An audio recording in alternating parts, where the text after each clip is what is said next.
ನಿಮ್ಮ ಮನೆಯಲ್ಲಿ ಹೇಗಿದೆ ಅವ್ರನ್ನ ಸ್ವಾಗತ ಮಾಡಲಿಕ್ಕೆ ಏನು ತುಂಬ ತುಂಬ ಖುಷಿ ಆಗ್ತಿದೆ. ಯಾಕಂದರೆ ಸ್ವಲ್ಪ ಭಾವುಕರ ಇಲ್ಲ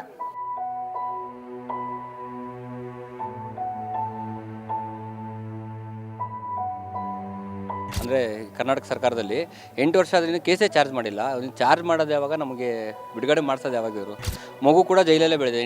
5 ವರ್ಷ ತನಕ ಜೈಲಲ್ಲೇ ಬೆಳೀತಾ ಇದ್ದ பையன் 15 வருஷமாக பார்க்காத பையனை பார்க்குறேன்னு ஒரு சந்தோஷம் இருக்குது. ஒரே பையன்தான். அந்த பையனையும் தொலைச்சிட்ட பிறகு ಕಷ್ಟமாக தான் இருக்கிறேன் ನಾನು. ನಾವು ಅವಳನ್ನು ಹೊರಗೆ ಹೋಗಿ ಅಂತ ಕಳಿಸ್ತಿರ್ಲಿಲ್ಲ. ಅವಳಾಗಿನೇ ಯಾವುದೋ ಒಂದು ಸಿಚುವೇಶನಲ್ಲಿ ಹೋಗಿಬಿಟ್ಲು. ಅದರಿಂದ ನಮಗೆ ಸ್ವಲ್ಪ ಮಟ್ಟಿನ ಪೊಲೀಸರಿಂದ ಕಿರುಕುಳ ಇವೆಲ್ಲ ಆಯಿತು. ಕೇಸುಗಳು ಯಾವುದೇ ಹಾಕಿಲ್ಲ. ಅದರ ರಾತ್ರಿ ಎಲ್ಲ ಕಾರ್ಯಾಚರಣೆ ವೇಳೆಯಲ್ಲೆಲ್ಲ ಸ್ವಲ್ಪ ಸಮಸ್ಯೆಗಳಾಯಿತು. ಇವರು ವಸತಿ ಕೊಡ್ತೀವಿ, ಜಮೀನು ಕೊಡ್ತೀವಿ, ಮತ್ತೊಂದಷ್ಟು ಭರವಸೆಗಳೆಲ್ಲ ಕೊಟ್ಟರಲ್ಲ, ಅದು ಯಾವುದೂ ಪೂರೈಸಿಲ್ಲ. ಈ ಕಡೆ ಮಗು ಸ್ಕೂಲಿಗೆ ಫೀಸ್ ಕಟ್ಟಕ್ಕೆ ನನಗಾಗಿಲ್ಲ. 2 ವರ್ಷದಿಂದ ಫೀಸ್ ಕಟ್ಟಕ್ಕೆ ಅವ್ರ ಹತ್ರ ಸಾಲ ಮಾಡ್ಕೊಡ್ತಾ ಇದ್ದೀನಿ. ಈ ದಿನ.com ನಮ್ಮ ಕರ್ನಾಟಕ ನಡೆದ 50 ಹೆಜ್ಜೆ ಮುಂದಿನ ದಿಕ್ಕು ಎಂಬ ವಿಶೇಷ ಸಂಚಿಕೆಯನ್ನು ಹೊರತಂದಿದೆ. ಈ ವಿಶೇಷ ಸಂಚಿಕೆಯನ್ನು ಖರೀದಿಸೋಕೆ ಈ ಕೆಳಗೆ ಕಾಣಿಸ್ತಾ ಇರೋ ನಂಬರನ್ನು ಸಂಪರ್ಕಿಸಿ. ಅನಿಸ್ತಿದೆ ನಿಮ್ಮ ಮನೆಯಲ್ಲಿ ಹೇಗಿದೆ ಅವ್ರನ್ನ ಸ್ವಾಗತ ಮಾಡಲಿಕ್ಕೆ ಏನು ತುಂಬ ಖುಷಿ ಆಗ್ತಿದೆ. ಯಾಕಂದರೆ ಸ್ವಲ್ಪ ಭಾವುಕರ ಇಲ್ಲ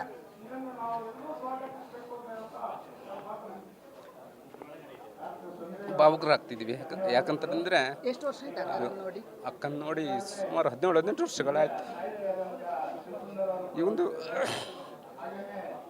ಈ ಒಂದು ಸಂದರ್ಭದಲ್ಲಿ ನಾನು ನಿಜ ಹೇಳಬೇಕಂದ್ರೆ ಅವಳು ಯಾವ ಉದ್ದೇಶಕ್ಕಾಗಿ ಹೋರಾಟಕ್ಕೆ ಹೋದ್ಲು ಅನ್ನೋದು ನಮಗೆ ನಿಜ ಗೊತ್ತಿರಲಿಲ್ಲ. ಕೊನೆಗೆ ಗೊತ್ತಾಯಿತು. ಇಲ್ಲಿ 10 ಸಮಸ್ಯೆಗಳಿದೆ. ನಮ್ಮೂರಿನಂದ್ರೆ ಅಲ್ಲಿ ಸುಮಾರು ಪ್ರದೇಶಗಳಿದೆ. ಅಲ್ಲಿನ ಗ್ರಾಮೀಣ ಪ್ರದೇಶದಲ್ಲಿ ಸಾಕಷ್ಟು ಸಮಸ್ಯೆಗಳಿದೆ. ಅಲ್ಲಿ 100 ಸಮಸ್ಯೆಗಳಿದೆ. ಅಲ್ಲಿ ಹಕ್ಕುಪತ್ರಗಳಾಗಲಿ, ಅಲ್ಲಿರ್ತಕ್ಕಂಥ ರಸ್ತೆಗಳಾಗಲಿ, ಕಾಂಕ್ರೀಟೀಕರಣ ಆಗಲಿ, ಅಲ್ಲಿ ಇರ್ತಕ್ಕಂತಹ ಒಂದು ಕಾಲು ಸಂಕಗಳಲ್ಲಿ ಯಾವುದೂ ಕೂಡ ನಿರ್ಮಾಣ ಮಾಡಲಿಕ್ಕೆ ಸರ್ಕಾರಗಳು ಮುಂದೆ ಬರಲಿಲ್ಲ. ಹಾಗಾಗಿ ಈಗ ಬಂದೂಕು ಹಿಡಿದು ಯಾಕೆ ಹೋರಾಟ ಮಾಡಿದ್ಲು ಅಂತನ್ನೋದು ಈಗ ಸಮಾಜಕ್ಕೆ ಗೊತ್ತಾಗ್ತಾ ಇದೆ. ಯಾಕಂತಂದರೆ ಬಂದೂಕಿನ ಹಿಂದೆ 10 ಸಮಸ್ಯೆಗಳಿವೆ ಅನ್ನೋದು ಈಗ ಸರ್ಕಾರಕ್ಕೆ ಮನವರಿಕೆ ಆಗಬೇಕು. ಸಿದ್ದರಾಮಯ್ಯಲ್ಲಿ ಕೂಡ ನಾನು ಇದನ್ನು ಕೇಳ್ಕೊಳ್ತೀನಿ. ದಯವಿಟ್ಟು ಅಲ್ಲಿ ಇರತಕ್ಕಂಥ ಬೆನಿಫಿಟ್ ಕೊನೆವರೆಗೂ ತಲುಪಬೇಕು. ಕೊನೆ ಹಂತದವರೆಗೂ ತಲುಪಿ ಅಲ್ಲಿನ ಮೂಲ ನಿವಾಸಿಗಳಿಗೆ ಯಾವುದೇ ತೊಂದರೆ ಆಗದೈತೆ ಒಕ್ಕಲಿಸುವಿಕೆ ಯಾವುದು ಕೂಡ, ಒಂದು ವೇಳೆ ಒಕ್ಕಲಿದ್ದು ಹೋಗೋರಿಗೆ ಪುನರ್ವಸತಿ ಪ್ಯಾಕೇಜ್ ಇವೆಲ್ಲವನ್ನು ಕೂಡ ಮಾಡಿಕೊಡಬೇಕು. ಜೊತೆಗೆ ನಾವು ಇಂಥ ಕಾರ್ಯಕ್ರಮಕ್ಕೆ ಪೇಜಾವರ ಶ್ರೀ ಮಠದಿಂದ ಸ್ವಾಮೀಜಿಯನ್ನು ಕೂಡ ಒಂದು ಕಾರ್ಯಕ್ರಮಕ್ಕೆ ಇತ್ತೀಚೆಗೆ ಕರೆಸ್ಕೊಂಡಿದ್ದೀವಿ. ಅದು ಗಿರಿ ಸಂಗಮ ಅಂತ.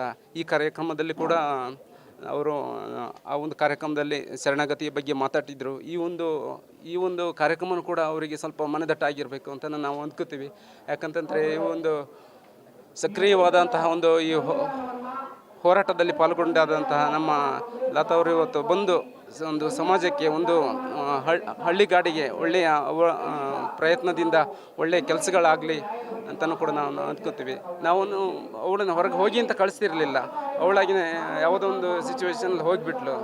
ಅದರಿಂದ ನಮಗೆ ಸ್ವಲ್ಪ ಮಟ್ಟಿನ ಪೊಲೀಸರಿಂದ ಕಿರುಕುಳ ಇವೆಲ್ಲ ಆಯಿತು. ಕೇಸುಗಳು ಯಾವುದೇ ಹಾಕಿಲ್ಲ. ಅದರ ರಾತ್ರಿ ಎಲ್ಲ ಕಾರ್ಯಾಚರಣೆ ವೇಳೆಯಲ್ಲೆಲ್ಲ ಸ್ವಲ್ಪ ಸಮಸ್ಯೆಗಳಾಯಿತು. ಇವೆಲ್ಲವೂ ಕೂಡ ಈಗ ಕೊನೆ ಆಗ್ತಾ ಇದೆ. ಅವಳು ಬರ ಮಾಡ್ಕೊಳ್ಳಿಕ್ಕೆ ನಾನು ತುಂಬ ಖುಷಿ ಪಡ್ತಾ ಇದ್ದೀನಿ. ಆಕೆ ಕಾಡಿನ ಒಳಗೆ ಹೋದ್ಮೇಲೆ ಆಕೆನ ನೋಡೋ ಪ್ರಯತ್ನ ಮಾಡಿದ್ದೀರಾ ನೀವು? ಕಾಡಿನೊಳಗೆ ಹೋದಾಗ ನಾವು ಯಾವುದೇ ಪ್ರಯತ್ನ ಮಾಡಲಿಕ್ಕೆ ಅವಳ ಸಂಪರ್ಕದಲ್ಲಿ ಇರಲಿಕ್ಕೆ ಆಗ್ತಿರಲಿಲ್ಲ. ಮಧ್ಯಾರ್ಥದಲ್ಲಿ ಮಾತ್ರ 1-2 ಬಾರಿ ಕೆಲವೊಂದು ಸಂದರ್ಭದಲ್ಲಿ ಊಟ ಎಲ್ಲ ಕೊಟ್ಟಿರ್ಬೋದು. ಯಾವುದೇ ಪೊಲೀಸ್ ಕಾರ್ಯಾಚರಣೆ ಇರಲಿಲ್ಲ ಅವಾಗ. ಆದರೆ ಪೊಲೀಸ್ ಕಾರ್ಯಾಚರಣೆ ಯಾವಾಗ ಪ್ರಾರಂಭ ಆಯಿತೋ ಅವತ್ತಿಂದ ನಾವು ಅವ್ರನ್ನ ದೂರ ಇಡಲಿಕ್ಕೆ ಸ್ಟಾರ್ಟ್ ಮಾಡಿದ್ವಿ. ಅಂದರೆ 17-18 ವರ್ಷ ಆಯಿತು ಅವಳನ್ನು ನಾವು ನೋಡಿ. ಈಗ ವಿಕ್ರಮ್ ಗೌಡ ಎನ್ಕೌಂಟರ್ ಆಯಿತು, ಅವಾಗೆಲ್ಲ ನಿಮಗೆ ಒಂಥರ ಭಯ ಶುರುವಾಗಿತ್ತ? ಹೌದು, ಅಕ್ಕನ ಜೀವಕ್ಕೂ ಏನಾರು ಅಪಾಯ ಇರ್ಬೋದು ಅಂತ. ಹೌದು, ವಿಕ್ರಮ್ ಗೌಡ ಹತ್ಯೆ ನಂತರ ಇನ್ನು ನಮ್ಮ ಲತಾವರು ಕೂಡ ಎನ್ಕೌಂಟರ್ ಆಗ್ತಾರೆ. ನಾವು ಪೊಲೀಸರ ಹತ್ರ ಅನೇಕ ಸರ್ ಹೇಳಿದ್ವಿ, ನಮಗೇನು ಸರ್ ಗೊತ್ತಿಲ್ಲ, ನೀವು ಬೇಕಾದರೆ ಎನ್ಕೌಂಟರ್ ಮಾಡಿ, ಏನು ಬೇಕಾದ್ರೂ ಮಾಡಿ. ನಾವು ಯಾಕಂದರೆ ನಮ್ಮನ್ನು ಬಿಟ್ಟು ಹೋಗಿದ್ದಾಳೆ ಅವಳು, ನಾವು ಏನೂ ಹೇಳಲಿಕ್ಕಾಗಲ್ಲ. ನಾವು ಅವ್ರ ಪರ ಮಾತಾಡಿದರೆ ಏನಾಗುತ್ತೆ, ಪೊಲೀಸ್ನವ್ರು ನಮ್ಮೆಲ್ಲ ನಮ್ಮ ಅಂತ ತಿಳ್ಕೊತಾರೆ. ಇದು ಯಾವುದು ಬೇಡ, ನೀವೇನು ಮಾಡ್ಕೊಂಡು ನಿಮ್ಮ ಕೆಲಸಗಳನ್ನ ನೀವು ಮಾಡ್ಕೊಳ್ಳಿ ಅಂತ ಹೇಳಿದ್ದೀವಿ. ಆದರೆ ಭವಿಷ್ಯತ್ತು ಅವಳು ಎನ್ಕೌಂಟರ್ ಆಗಿದ್ದಿದ್ರೆ ಅವಳಿಗೆ ಇಷ್ಟೊಂದು ಒಳ್ಳೆಯ ವಾತಾವರಣ ಸಿಗ್ತಿರಲಿಲ್ಲ. ಈಗ ಅವಳಿಗೆ ಒಂದು ಒಳ್ಳೆಯ ವಾತಾವರಣ ಸಿಗ್ತಾ ಇದೆ ಅಂತ ಅಂದ್ಕೋತೀನಿ ನಾನು. ಅಕ್ಕನ ಜೊತೆಗಿನ ಯಾವ ನೆನಪು ನಿಮಗೆ ತುಂಬ ಕಾಡತ್ತೆ? ಅಕ್ಕನ ಜೊತೆಗೆ ತುಂಬಾ ಓಡಾಟ ಇದೆ. ಯಾಕಂತಂದರೆ ಅವಳ ನನ್ನ ಜೊತೆಗೇ ತುಂಬ ಬೆರೀತಿದ್ಲು. ಅವೆಲ್ಲ ಸಾಕಷ್ಟು ನೆನಪುಗಳಿವೆ. ಕೊನೆಯ ತಮ್ಮ ಅಲ್ಲ ನೀವು? ಕೊನೆ ತಮ್ಮ. ಅಪ್ಪ ಅಮ್ಮ ಇದ್ದಾರಾ? ಅಪ್ಪ ಅಮ್ಮ ಕಳ್ಕೊಂಡಿದ್ವಿ. ಅಪ್ಪ ತೀರಿ ಹೋಗಿ ಸಾಧಾರಣ ಒಂದು 30 ವರ್ಷನೇ ಆಯಿತು. ಅಮ್ಮ ತೀರಿ ಹೋಗಿ ಒಂದು 5-6 ವರ್ಷ ಆಯಿತು. ಭಾಳಷ್ಟು ಒಡನಾಟ ಇತ್ತು. ಆ ಸಂದರ್ಭದಲ್ಲಿ ಹೇಳ್ಬೇಕಂತಂದ್ರೆ ಅದು ಸಾಕಷ್ಟು ವಿಚಾರ ಆಗುತ್ತೆ. ಆ ಒಂದು ಅಮ್ಮನಿಗೆ ಒಂದು ಮಧುಮೇಹ ಕಾಯಿಲೆ ಇತ್ತು. ಆ ಒಂದು ಸಂದರ್ಭದಲ್ಲಿ ಅಕ್ಕ ಅವಳೆ ನಮ್ಮ ಹಾಸ್ಪಿಟ್ಲಲ್ಲಿ ಅಡ್ಮಿಟ್ ಮಾಡಿದ ಒಂದು ಸಂದರ್ಭದಲ್ಲಿ ತುಂಬ ಚೆನ್ನಾಗಿ ಟ್ರೀಟ್ಮೆಂಟ್ ಎಲ್ಲ ಮಾಡೋಳು, ಒಳ್ಳೆ ಆಗಿದ್ಲು. ಕೊನೆಗೆ ಏನಾಯಿತು, ಅಲ್ಲಿಂದ ಅವಳು ನೇರವಾಗಿ ಮಹಿಳಾ ಜಾಗೃತಿ ಅಂತ ಹೊಲಿಗೆ ತರಬೇತಿ ಕೇಂದ್ರಕ್ಕೆ ಹೋದ್ಲು. ಅವಳು ಮದುವೆ ಮಾಡಿಸ್ತೀವಿ ಅಂತ ಹೇಳಿ ಅವಳನ್ನು ನಮ್ಮ ಅಣ್ಣಂದರೆಲ್ಲ ಒಪ್ಪಿಸಿದ್ರು. ಆದರೆ ನಂಗೆ ಮದುವೆ ಬೇಡ ಸದ್ಯಕ್ಕೆ ಅಂತ ಹೇಳಿ ಒಂದು ಮಹಿಳಾ ಜಾಗೃತಿ ಹೊಲಿಗೆ ತರಬೇತಿ ಕೇಂದ್ರಕ್ಕೆ ಸೇರ್ಕೊಂಡ್ಬಿಟ್ಲು. ಅಲ್ಲಿಂದ ಮಹಿಳಾ ಜಾಗೃತಿ ಬೇರೆ ಯಾವುದೋ ಕರ್ನಾಟಕ ವಿಮೋಚನ ಸಂಘಟನೆಗಳೊಂದಿಗೆ ಅವಳು ನಿಕಟ ಸಂಪರ್ಕ ಹೊಂತು ಅಲ್ಲಿಂದ ಅವಳು ನಕ್ಸಲ್ ಚಳವಳಿಗೆ ಭಾಗಿಯಾಗಿದ್ದಾಳೆ. ನಂತರ ನಮಗೆ ಅವಳು ಬಂದೂಕು ತಂದಮೇಲೆ ಆ ಒಂದು ಸಂದರ್ಭದಲ್ಲಿ ನಮಗೆ 18 ವರ್ಷಗಳ ಹಿಂದೆ ನಮಗೆ ಅದು ಗೊತ್ತಾಯಿತು. ಅಕ್ಕನ ಬಗ್ಗೆ ಹೆಮ್ಮೆ ಇದೆಯಾ ನಿಮಗೆ? ಅಕ್ಕ ಒಂದು ಒಳ್ಳೆ ಉದ್ದೇಶಕ್ಕಾಗಿ ಹೋಗಿದ್ರು. ಒಳ್ಳೆ ಖುಷಿ ಆಗುತ್ತೆ. ಯಾಕಂತಂದರೆ ಒಳ್ಳೆ ಉದ್ದೇಶಕ್ಕೆ ಅವಳಿಟ್ಟ ಬೇಡಿಕೆಗಳನ್ನು ನಾವು ನಿನ್ನೆ ಗಮನಿಸಿದಾಗ ಎಲ್ಲವೂ ಕೂಡ ಅವ್ರ ಪರನೇ, ಜನರ ಪರನೇ ಇಟ್ಟಿದ್ದಾರೆ. ಅವರಿಗೆ ಸರ್ಕಾರ ಕೊಡ್ತಿರ್ತಕ್ಕಂಥ ಮೊತ್ತ ಇದೆಯಲ್ಲ ಅದು ಕಡಿಮೆ ಅಂತ ಅನಿಸುತ್ತೆ ನನಗೆ. ಯಾಕೆಂದರೆ ಈಗ ಹಿಂದೆ ಶರಣಾದವರಿಗೆಲ್ಲ ಈಗ ಒಂದು ಬಸ್ ಖರ್ಚಿಗೂ ಅಮೌಂಟ್ ಇಲ್ಲ ಅನ್ನೋ ಪರಿಸ್ಥಿತಿ ಆಗಿದೆ. ಇವಳಿಗೆ ಆ ಥರ ಆಗಬಾರ್ದು. ಎಲ್ಲ ಕೇಸುಗಳನ್ನು ಹಿಂಪಡಿಬೇಕು. ಜೊತೆಗೆ ಜನಗಳ ಸಮಸ್ಯೆಗೆ ಅವಳು ನಿರಂತರವಾಗಿ ನನ್ನ ಜೀವ ಇರೋರಿಗೆ ಇರ್ತಾಳೆ ಅಂತೇಳಿ ಅದು ನಮಗೆ ಒಳ್ಳೆ ಖುಷಿ ಆಗುತ್ತೆ. ಮಾಜಿ ನಕ್ಸಲಾದಂತಹ ಕನ್ಯಾಕುಮಾರಿ ಅವರ ಗಂಡ ನಮ್ಮ ಜೊತೆ ಇದ್ದಾರೆ, ಶಿವನ್ ಅವರು. ಶಿವ ಅವ್ರನ್ನ ಮಾತಾಡ್ಸೋಣ ಬನ್ನಿ. ಸರ್, ಸುಮಾರು ವರ್ಷಗಳಿಂದ ಕೂಡ ಸತತವಾಗಿ ಹೋರಾಟ ಮಾಡಿಕೊಂಡು ಬಂದಿದ್ದರು. ಈಗ ಅವರು ಕೂಡ ಜೈಲಲ್ಲಿದ್ದಾರೆ. ಕನ್ಯಾಕುಮಾರಿ ಅವರು ನಿಮ್ಮ ಹೆಂಡತಿಯವರು. ಹಾಗಾಗಿ ಇದ್ರ ಬಗ್ಗೆ ಯಾವ ರೀತಿ ಸಮಸ್ಯೆಗಳನ್ನು ಎದುರಿಸ್ತಾ ಇದ್ದೀರಾ ಸರ್? ಮೊದಲನೇದಾಗಿ ನಾವು 2017 ಸರೆಂಡರ್ ಆಗಿದ್ದು. ಸರೆಂಡರ್ ಆದಮೇಲೆ ಆದಷ್ಟು ಬೇಗ ಕೇಸ್ಗಳು ಕ್ಲಿಯರ್ ಮಾಡ್ತೀವಿ ಮತ್ತು ಪ್ಯಾಕೇಜ್ ಸಂಬಂಧಪಟ್ಟಂಗೆ ಅಂತ ಮಾತಾಡಿದ್ರು. ಪ್ಯಾಕೇಜ್ ಆಮೇಲೆ ಫಸ್ಟು ಕೇಸ್ಗಳು ಸಂಬಂಧಪಟ್ಟಂಗೆ ಮಾತಾಡಿದ್ರು. ಫಾಸ್ಟ್ ಟ್ರ್ಯಾಕ್ ಕೋರ್ಟು ಕೊಡ್ತೀವಿ ಅಂತೆಲ್ಲ ಭರವಸೆ ಕೊಟ್ಟಿದ್ದರು. ಬಟ್ ಈಗ 8 ವರ್ಷ ಆಯಿತು. 8 ವರ್ಷ ಆದರೂ ಕೂಡ ಇನ್ನೂ ಕೇಸ್ ಚಾರ್ಜೇ ಮಾಡಿಲ್ಲ. ಇನ್ನು ಸರ್ಕಾರದ್ದು ಅಂದರೆ ಕರ್ನಾಟಕ ಸರ್ಕಾರದಲ್ಲಿ 8 ವರ್ಷ ಆದ್ರೂ ಇನ್ನೂ ಕೇಸೇ ಚಾರ್ಜ್ ಮಾಡಿಲ್ಲ. ಅದನ್ನು ಚಾರ್ಜ್ ಮಾಡೋದು ಯಾವಾಗ, ನಮಗೆ ಬಿಡುಗಡೆ ಮಾಡಿಸೋದು ಯಾವಾಗ? ಇವರು ಮಗು ಕೂಡ ಜೈಲಲ್ಲೇ ಬೆಳೆದಿದೆ. 5 ವರ್ಷ ತನಕ ಜೈಲಲ್ಲೇ ಬೆಳೀತಾ ಇದ್ದ. ಈಗಷ್ಟೇ ನಾನು ಒಂದು 2 ವರ್ಷ ಆಯಿತು ಮನೆಗೆ ಕರ್ಕೊಂಬಂದು ಸ್ಕೂಲಿಗೆ ಸೇರಿಸ್ಬೇಕಂತೇಳಿ ಮನೆಗೆ ಕರ್ಕೊಂಬಂದಿದ್ದೀನಿ. ಇದ್ರ ಜೊತೆಗೆ ಕೇರಳದಲ್ಲಿ ಇನ್ನೂ 25 ಕೇಸ್ ಪೆಂಡಿಂಗ್ ಇದೆ. ಅದು ಕೂಡ ಏನೂ ಚಾರ್ಜ್ ಆಗಿಲ್ಲ, ಏನೂ ಇಲ್ಲ. ಅದರಲ್ಲಿ ಒಂದು ಕೇಸ್ ಮಾತ್ರ ಕನ್ವೆನ್ಷನ್ ಆಯಿತು. 6 ವರ್ಷ ಶಿಕ್ಷೆ ಆಗಿದೆ. 1.5 ಲಕ್ಷ ರೂಪಾಯಿ ದಂಡ ಕಟ್ಟಬೇಕಂತ ಹೇಳಿದ್ರು ಕೇಸ್ಗೆ. ನಮ್ಗೆ ದಂಡ ಕಟ್ಟೋಕ್ಕಾಗಲ್ಲ ಅನ್ನೋ ಕಾರಣಕ್ಕೆ ಮತ್ತೆ ಅದಕ್ಕಿಂತ 14 ತಿಂಗಳು ಎಕ್ಸ್ಟ್ರಾ ಶಿಕ್ಷೆ ಅಂತಾಗಿದೆ. ಇವಾಗ ಅದು ಮುಗೀತಿದೆ. ನಾವಿವ್ರನ್ನ ಕೇಳ್ತಿರೋದು ಏನಂದರೆ, ಈಗ ಸರೆಂಡರ್ ಆಗ್ತಾರಲ್ಲ ಅದ್ರ ಜೊತೆಯಲ್ಲಿ ನಾವು ಇವಾಗ ಈ 14 ತಿಂಗಳು ಶಿಕ್ಷೆ ಮುಗಿಯುತ್ತಲ್ಲ, ಅಷ್ಟರೊಳಗಡೆ ಆದರೂ ನಮಗೆ ಬೇಲ್ ಕೊಡಿಸಿ ಹೊರಗಡೆ ಕರೆಸ್ಕೊಡಿ. ಇದಕ್ಕೆ ಮೇಲಾದರೂ ಕೇಸ್ನೆಲ್ಲ ಒಂದು ಕಡೆ ತಂದು ನಮಗೆ ಬೇಲ್ ಕೊಡಿಸಿ ಹೊರಗಡೆ ಇರೋ ಥರ ಮಾಡಿ ಅಂತ ಇವ್ರಿಗೆ ಹೇಳ್ತಾ ಇದ್ದೀವಿ. ಇವಾಗ ಏನು ಮಾಡ್ತಾರೆ ನೋಡ್ಬೇಕು ಇವಾಗ. ಮತ್ತೆ ಸರ್, 2016ರಲ್ಲಿ ಶರಣಾಗತಿಯಾಗಿದ್ದು. ಶರಣಾಗತಿ ಆಗಬೇಕಾದ್ರೆ ಸಣ್ಣ ಮಗು, ಪುಟ್ಟ ಮಗು, ಆವಾಗ ಜೈಲಲ್ಲಿರುವಂಥ ಸಂದರ್ಭ ಬಂತು. ಇದ್ರ ಬಗ್ಗೆ ನಿಮಗೆ, ನಿಮ್ಮ ಕುಟುಂಬಕ್ಕೆ ಯಾವ ರೀತಿ ಪರಿಣಾಮ ಬೀಳ್ತು ಸರ್? ಈಗ ನೋಡಿ, 2016 ನಾವು ಸರೆಂಡರ್ ಆಗಿದ್ದು. ಮಗು ಅವಾಗಿನ್ನ ಅವನಿಗೆ 4 ತಿಂಗಳು ಮಗು ಅವನು. ಸೊ ಕೋರ್ಟ್ ಇಲ್ಲ, ತಾಯಿ ಜೊತೆ ಇರಬೇಕು ಮಗು ಅಂತೇಳಿ ಬಿಟ್ಟರು. ನಮ್ಮ ಮನೆಗಳಲ್ಲಿ ನಿಮಗೆ ಈ ಥರ ಪರಿಸ್ಥಿತಿ ಎಲ್ಲ ಇದ್ದೀರಾ, ಮನೆಗೆ ಬೇಡ ಅಂತೆಲ್ಲ ಹೊರಗಡೆ ಹಾಕಿದ್ರು. ಯಾರು ಸೇರಿಸಿಲ್ಲ ಮನೆಯಲ್ಲಿ. ಸೊ ನಾವು ಸಪ್ರೇಟಾಗಿದೆ, ಹಂಗಂದ್ಬಿಟ್ಟು ಏನು ಇದು ಮಾಡ್ಕೊಂಡಿಲ್ಲ. ಈಗ ಹಂಗೆ ನಡೀತಿದೆ. ಈಗ ಸಮಸ್ಯೆ ಆವಾಗಿಂದಲ್ಲ, ಆವಾಗ ಮಗು ಜೊತೆ ಅವ್ರ ತಾಯಿ ಜೊತೆ. ಈಗ ಮಗು ನನ್ನ ಜೊತೆಲಿದ್ದಾನೆ. ನಾನು ಈ ಕಡೆ ಕೋರ್ಟ್ಗೆ ಓಡಾಡಬೇಕು, ಈ ಕಡೆ ಕನ್ಯಾಕುಮಾರಿಯನ್ನು ಭೇಟಿ ಮಾಡೋಕೆ ಹೋಗಬೇಕು, ಈ ಕಡೆ ಮಗುನೂ ನೋಡ್ಕೊಬೇಕು, ಮನೇನೂ ನೋಡ್ಕೊಬೇಕು. ನನ್ನ ಕೆಲಸ ಮಾಡೋಕ್ಕೆ ಟೈಮ್ ಸಿಗಲ್ಲ, ಕೆಲಸ ಮಾಡೋಕೆ ಆಗ್ತಾನೂ ಇಲ್ಲ.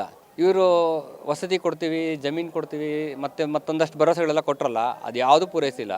ಈ ಕಡೆ ಮಗು ಸ್ಕೂಲಿಗೆ ಫೀಸ್ ಕಟ್ಟೋಕ್ಕೆ ನನಗಾಗಿಲ್ಲ. 2 ವರ್ಷದಿಂದ ಫೀಸ್ ಕಟ್ಟೋಕ್ಕೆ ಅವ್ರ ಹತ್ರ ಸಾಲ ಮಾಡಿ ಕಟ್ತಾ ಇದ್ದೀನಿ. ನಾನು ಇವಾಗ ಆಟೋ ಓಡಿಸ್ತೀನಿ. ಇವಾಗ ಬಾಡಿಗೆಗೆ ಆಟೋ ತೊಗೊಂಡು ಓಡಿಸ್ತಾ ಇದ್ದೀನಿ. ಅದು ಡೈಲಿ 300. ಇವಾಗ 2 ದಿವಸದಿಂದ ರಜಾ ಇಲ್ಲೇ ಓಡಾಡ್ಕೊಂಡಿದ್ದೀನಿ. 700 ರೂಪಾಯಿ ಸುಮ್ಮನೆ ಬಾಡಿಗೆ ಕಟ್ಟಬೇಕು. ಪರಿಸ್ಥಿತಿ ಹಿಂಗಿದೆ. ಇವ್ರನ್ನ ನಂಬ್ಕೊಂಡು ಇವಾಗ ಬಂದು ಏನು ಮಾಡ್ತಾರೋ ನಮ್ಗೆ ಭಯ. ಒಂದು ಬರ್ತಿರೋದು ತುಂಬ ಒಳ್ಳೆ ಬರ್ತಿದ್ದಾರೆ. ಆದರೆ ಇವರು ನಂಬಿಕೆ ಉಳಿಸ್ಕೊಬೇಕು ಅಂತ ನಾನು ಕೇಳ್ತಾ ಇರೋದು ಸರ್ಕಾರ. ಅವ್ರು ಮುಖ್ಯವಾಗಿ ಬೇಡಿಕೆ ಇದೊಂದೇ, ನಾವು ಶರಣಾಗತಿಗೆ ಬಂದಿದ್ದೀನಿ, ನನಗೆ ಇರೋವಂಥ ಕೇಸ್ಗಳನ್ನ ಆದಷ್ಟು ಬೇಗ ಕ್ಲಿಯರ್ ಮಾಡಿ ನನ್ನ ಮನೆಗೆ ಕಳಿಸ್ಕೊಡಿ. ಮತ್ತು ಆರೋಗ್ಯ ಸಮಸ್ಯೆ ಇದೆ. ಈಗ 8 ವರ್ಷದಿಂದ ಅವ್ರು ಕೇಳ್ತಿದ್ದಾರೆ, ಒಂದು ಆಪ್ರೇಷನ್ ಮಾಡಿಸ್ಬೇಕು ಅವ್ರಿಗೆ. ಇಲ್ಲಿ ಕುತ್ತಿಗೆ ಸಮಸ್ಯೆ, ಒಂದು ಆಪ್ರೇಷನ್ ಮಾಡಿಸ್ಬೇಕು. 8 ವರ್ಷದಿಂದ ಕೇಳ್ತಿದ್ದೀವಿ, ಇವತ್ತರೆಗೂ ಮಾಡಿಸಿಲ್ಲ. ಏನಾದರೂ ಒಂದು ಕಾರಣ ಹೇಳ್ತಾರೆ. ಅಲ್ಲಿ ಜೈಲರ್ ಇಲ್ಲ, ಮತ್ತು ಹಾಸ್ಪಿಟ್ಲಲ್ಲಿ ಕರ್ಕೊಂಡೋಗಿ ಎಸ್ಕಾರ್ಟ್ಸ್ ಇಲ್ಲ, ಅಲ್ಲ ಡಾಕ್ಟ್ರೇ ಇಲ್ಲ ಅಂತಾರೆ ಕಡೆಗೆ ಲಾಸ್ಟ್ಗೆ. ಇದೇ ಕಾರಣ ಹೇಳ್ಕೊಂಡು ಇವತ್ತರೆಗೂ ಒಂದು ಆಪ್ರೇಷನ್ ಮಾಡಿಸಿಲ್ಲ ಅವ್ರಿಗೆ. ಅವ್ರ ಕೈಯಲ್ಲಿ ಒಂದು ಚಿಕ್ಕದು ನೀರು ಎತ್ಕೊಳ್ಳೋಕ್ಕಾಗಲ್ಲ, ಆ ಪರಿಸ್ಥಿತಿಲಿದೆ ಅವ್ರಿಗೆ. ಆರೋಗ್ಯ ಸಮಸ್ಯೆ ಅಷ್ಟು ಹಾಳಾಗಿದೆ. ಹಾಸ್ಪಿಟ್ಲಿಗೆ ಕರ್ಕೊಂಡು ಸುಮ್ಮನೆ ಕರ್ಕೊಂಡು ಹೋಗ್ತಾರೆ, ಜನರಲ್ ಚೆಕಪ್ ಮಾಡಿಸ್ಕೊಂಡು ಬರ್ತಾರೆ. ಡಾಕ್ಟ್ರ್ ಲಾಸ್ಟ್ ಟೈಮೇ ಇಲ್ಲೇ ನಾವು ಸರೆಂಡರ್ ಆಗಿದ್ದಾಗಲೇ ಮಣಿಪಾಲಲ್ಲಿ ಚೆಕ್ ಮಾಡಿಸಿದ್ವಿ. ಅವಾಗ ಹೇಳಿದ್ರು ಆಪ್ರೇಷನ್ ಮಾಡಿಸ್ಬೇಕು ಇವ್ರಿಗೆ ಅಂತ. 8 ವರ್ಷದಿಂದ ಬೇಕು ಒಂದು ಆಪ್ರೇಷನ್ ಮಾಡ್ಸೋಕ್ಕೆ, ಇನ್ನೂ ಮಾಡಿಸಿಲ್ಲ. ಅದು ಅವರು ಸತ್ತೋಗ್ತಾರೆ ಇವ್ರು ಮಾಡಿಸೋಷ್ಟೊತ್ತಿಗೆ ಗೊತ್ತಿಲ್ಲ. ಸರ್, ಈ ಥರ ಇಷ್ಟೆಲ್ಲ ಸಮಸ್ಯೆಗಳು ಹೇಳಿದ್ರಲ್ಲ, ಸರ್ಕಾರ ಯಾವ ರೀತಿ ಒಂದು ಪ್ಯಾಕೇಜ್ ರೀತಿಯಲ್ಲಿ ಒಂದು ಅನೌನ್ಸ್ ಮಾಡಿತ್ತು, ಈಗ ಯಾವ ರೀತಿ ಒಂದು ಮುಂದಾಗಬೇಕು ಈ ಪರಿಹಾರಕ್ಕೆ ಅಂತ ಬಯಸ್ತೀರಾ? ಅದೇ ಈ ಸರ್ಕಾರ ಕೊಟ್ಟಿರೋಂಥ ಭರವಸೆಗಳನ್ನ ಉಳಿಸ್ಕೊಬೇಕು ಅಂತ ಕೇಳ್ತೀನಿ. ಮತ್ತು ಭರವಸೆಯಾಗಿ ಉಳಿಬಾರ್ದು. ಕೊಟ್ಟಿರೋಂಥ ಭರವಸೆಗಳನ್ನ ಈಗ ಪ್ಯಾಕೇಜ್ ಇವ್ರು ಕೊಡುವಂಥ ದುಡ್ಡು ನಮಗೇನಕ್ಕೂ ಕೋರ್ಟ್ ಓಡಾಡೋಕ್ಕೆ ಸಾಕಾಗಲ್ಲ. ಅಷ್ಟು ಕೇಸ್ಗಳು ಹಾಕಿದ್ದಾರೆ. ಒಬ್ಬೊಬ್ಬರ ಮೇಲೆ 60 ಕನ್ಯಾಕುಮಾರಿ ಮೇಲೆ 64 ಕೇಸ್ ಹಾಕಿದ್ದಾರೆ. 64 ಕೇಸ್ಗೆ ಕರ್ನಾಟಕದಲ್ಲೇ ಒಂದು 33 ಕೇಸು.